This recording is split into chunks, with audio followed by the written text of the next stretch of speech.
आप देख रहे हैं केईपी लाइव। लगभग एक सप्ताह पहले सभासद उस्मान खान ने एक प्रार्थना पत्र दिया था नगर पंचायत खीरी की चेयरपर्सन सुधा निषाद के खिलाफ, उनके पति राम बहादुर के खिलाफ, जिसमें उन्होंने ये लिखा था कि नगर पंचायत खीरी की चेयरपर्सन सुधा निषाद पति राम बहादुर की जो संपत्ति है वो दिनों दिन लगातार बढ़ती चली जा रही है। यानी पिछले 3 सालों में जिस तरह से उनकी संपत्ति बढ़ी है वो संदिग्धता के घेरे में आती है और इसकी जांच होनी चाहिए। इस संबंध में जो प्रार्थना पत्र उन्होंने दिया था, उस प्रार्थना पत्र में उन्होंने एक बात और लिखी थी और उन्होंने ये लिखा था कि नगर पंचायत खीरी की चेयरपर्सन सुधा निषाद का जो मोहल्ला पट्टी रामदास स्थित आवास है, वो आवास पिछले कई सालों से लगातार बनता चला जा रहा है। और क्या नगर पंचायत खीरी की चेयरपर्सन सुधा निषाद का ये आवास विनियमित क्षेत्र से नक्शा पास कराकर बन रहा है या नहीं बन रहा है। इस संबंध में जो प्रार्थना पत्र दिया था, उस प्रार्थना पत्र का संज्ञान लेते हुए उप जिलाधिकारी सदर ने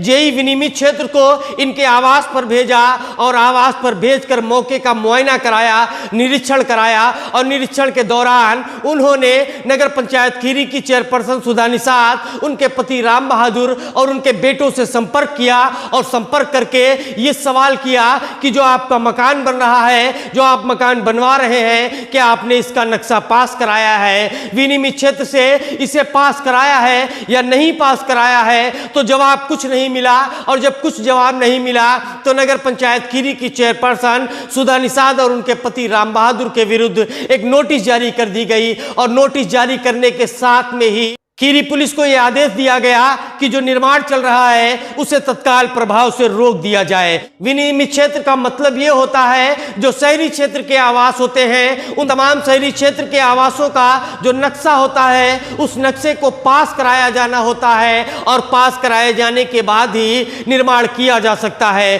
पिछले 3 सालों से इस मकान का निर्माण चल रहा है, लेकिन नक्शा है या नहीं है इस बारे में कुछ भी नगर पंचायत खीरी की चेयरपर्सन सुधा निषाद, उनके पति राम बहादुर और उनके बेटों द्वारा नहीं बताया गया है। नोटिस के जवाब के लिए भी समय दे दिया गया है और समय दे दिया गया है यह बताने के लिए कि क्या विनियमित क्षेत्र से यह नक्शा पास कराया गया है या नहीं पास कराया गया है। लेकिन फिलहाल एक खबर यह है कि उनके निर्माण को रोक दिया गया है और पुलिस ने जो निर्माण चल रहा था उस निर्माण को फिलहाल रोक दिया है। लेकिन अपना पक्ष रखने का मौका नगर पंचायत खीरी की चेयरपर्सन सुधा निषाद और उनके परिजनों के पास है। वो जाकर के एसडीएम सदर के पास अपना पक्ष रख सकते हैं और बता सकते हैं कि विनियमित क्षेत्र से किस तरह से कब नक्शा पास कराया गया या नहीं पास कराया गया। आप जानते हैं कि उत्तर प्रदेश में बहुत से ऐसे भवनों को तोड़ा गया है, उनको ध्वस्त किया गया है, जिनका नक्शा विनियमित क्षेत्र से पास नहीं कराया गया था, जिनका नक्शा विनियमित क्षेत्र में जमा नहीं कराया गया था, उन तमाम भवनों को तोड़ा गया है। कहीं ऐसा ना हो ये ध्वस्तीकरण का चाबुक नगर पंचायत खीरी की चेयरपर्सन सुधा निषाद के मकान पर भी चल जाए। लेकिन सभासद उस्मान खान पूरी जिम्मेदारी के साथ में लगे हुए हैं और उनका कहना है कि जब तक अंजाम तक नहीं पहुंच जाएंगे तब तक हम पीछे हटने वाले नहीं हैं। अब देखना यह है कि निरंतर जिस तरह से मकान बन रहा था उसी तरह से मकान बनता रहता है या नहीं बनता है। जो निर्माण रोका गया है, इस निर्माण को क्यों रोका गया है और कब यह निर्माण पुनः शुरू हो पाएगा। और जो संपत्तियां जिन्हें बेनामी संपत्तियों के नाम से भी बताया जा रहा है, अगर बात करें भारतीय जनता पार्टी के नेताओं की, तो भारतीय जनता पार्टी के नेता डॉक्टर सलीम खान ने भी इस तरह के आरोप लगाए थे कि 3 सालों में जिस तरह से संपत्तियां बढ़ी हैं, इन तमाम संपत्तियों की जांच होनी चाहिए और यह पता लगाया जाना चाहिए कि इन 3 सालों में संपत्तियां किस तरह से बढ़ी हुई हैं और किस तरह से कैसे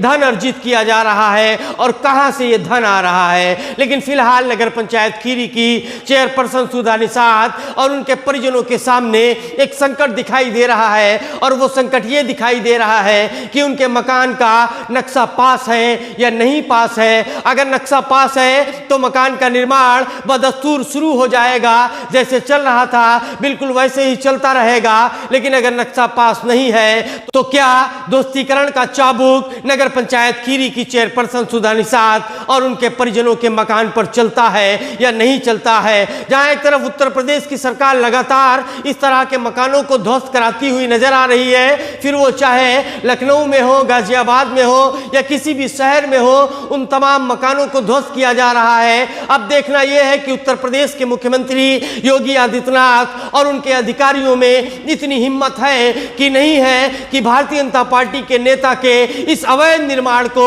न सिर्फ रोक सके बल्कि ध्वस्त भी कर सके अगर नक्शा पास नहीं कराया गया है। लेकिन जिस तरह की कार्यशैली फिलहाल प्रथम दृष्टया अधिकारियों की दिखाई पड़ रही है वो काबिले तारीफ है। कहीं न कहीं नगर पंचायत खीरी की चेयरपर्सन सुधा निषाद और उनके परिजनों के सामने मुश्किलें जरूर है, लेकिन आने वाले दिनों में क्या होगा ये तो वक्त ही बताएगा। जहां एक तरफ नगर पंचायत खीरी में लगातार भ्रष्टाचार के मामले बढ़ते चले जा रहे हैं, वहीं निजी तौर पर भी चेयरपर्सन सुधा निषाद और उनके परिजनों के खिलाफ तमाम मामला तैयार हो रहे हैं। फिर वो चाहे संपत्तियों के मामले हो या मकान अवैध रूप से बनाने का मामला हो, ये तमाम मामले आने वाले दिनों में क्या गुल खिलाएंगे ये तो वक्त ही बताएगा। हमें आपको सभी को उस वक्त का इंतजार है और देखते हैं कि जिलाधिकारी खीरी द्वारा जो कंबल के घोटाले की जांच की जा रही है उस घोटाले में क्या निकल कर आता है। जो मकान के दस्तावेज मांगे गए हैं उस मकान के दस्तावेजों में क्या निकल के आता है,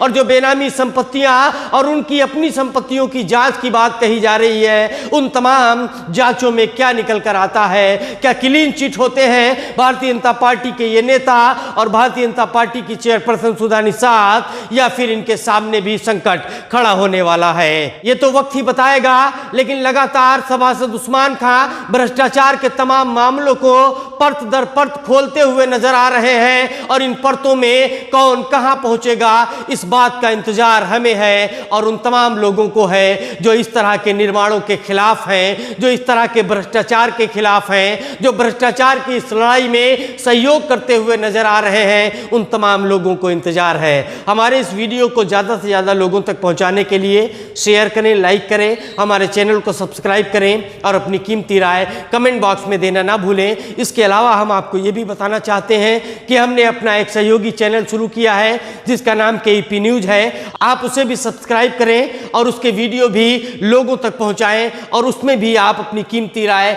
कमेंट बॉक्स में देना ना भूलें। बहुत बहुत धन्यवाद।